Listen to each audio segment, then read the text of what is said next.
Welcome to the 1010XL 2018 Video Draft Special. I'm Donna Murphy. We sat down with each of our 1010XL hosts and had them grade out the available players the Jaguars might consider taking with the 29th pick. We tabulated the results and created a series of short videos highlighting 1010XL's top 5 choices. Number 2 pick. Have you ever heard of a team that had too many offensive linemen? Well, I haven't. So let's get some offensive line help for the Jaguars. If Mike McGlinchey of Notre Dame, he would be a good one. He can play left tackle or right tackle. He's not a powerful man, but he's athletic enough, and I think with some time, he could develop into a very solid right tackle and even left tackle if that's what the Jaguars needed down the road. If he's there at 29, I could see him here. I think he makes a lot of sense. The Jags aren't in a position yet, I don't think, most teams aren't in this position, where you can draft guys in the first round who don't start. I'm not convinced McGlinchey would be a starter. I don't think he's going to be the left tackle. I think they've got that with Cam Robinson. Jeremy Parnell's in his 30s now, but I still think he's a pretty good player. So is McGlinchey the swing tackle? Is he a backup inside? And if he's a swing guy, can you use number 29 on a swing guy rather than a potential starter or a guy who's going to play more? You look at the Jaguars wanting to run it over 500 times last season at 527. That's a recipe they want to duplicate. They're not looking to move away from that. And they've already got Cam Robinson. It appears that they hit on that pick in the second round last year. I thought he did outstanding as a rookie. Now you go and get Mike McGlinchey to really solidify those tackle spots potentially for the next 10 or so years. I think I'm down to just an unsexy pick. And that's take one of those big, versatile offensive linemen. If there's any area on the Jaguars that continues to be scrutinized, it probably is an offensive line. And if you're going to build your football team around running Leonard Fournette, a franchise back, then you better have the best possible offensive line in front of him. Another tackle, bring it on. You want to have a team that's dominant up front. But this guy's 6'8", looks like he's a talented athletic guy, but I worry about whether or not this guy can stand up at the point of attack. I'll give you an example. Tony Baselli at 6'7", looked lean his entire career, but was so athletic and so strong, he handled his business.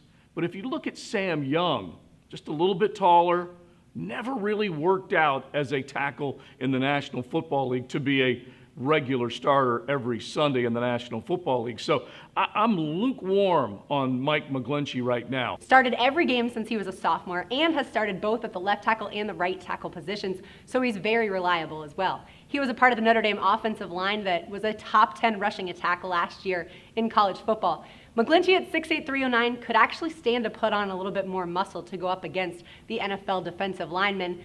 Here's why I don't love McGlinchey. He had some trouble going up against some of the top speed rushers in college football and struggled against teams like Georgia and Miami. He does have good film going up against the guy like Bradley Chubb out of NC State, who will go very early in the NFL draft. And lastly, fun fact about McGlinchey, he's Matt Ryan's first cousin.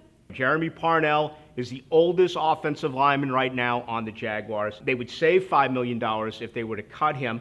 I'd keep him on the roster for at least one more year, but you build that young offensive line. McGlinchey could be a bookend tackle for years down the road with Cam Robinson.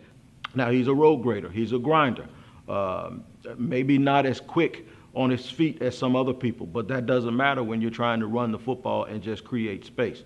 That right tackle has to be a little bit more athletic than they have in the past, but I think with technique and coaching and some of the best coaching in the league as far as the offensive line is concerned, Mike McGlinchey would be a solid pick if Will Hernandez is not on the board. He's a guy that's being talked about as maybe a top 10 pick. He's likely the top offensive tackle to come off the board when the draft actually gets rolling, so not likely that he's going to wind up in Jacksonville. I'd love to see that kind of value when they actually get down there, but any of the offensive tackles I think makes sense. It matches the value with the pick that they're at, with what they need as a football team going forward. They want to be a run-first organization.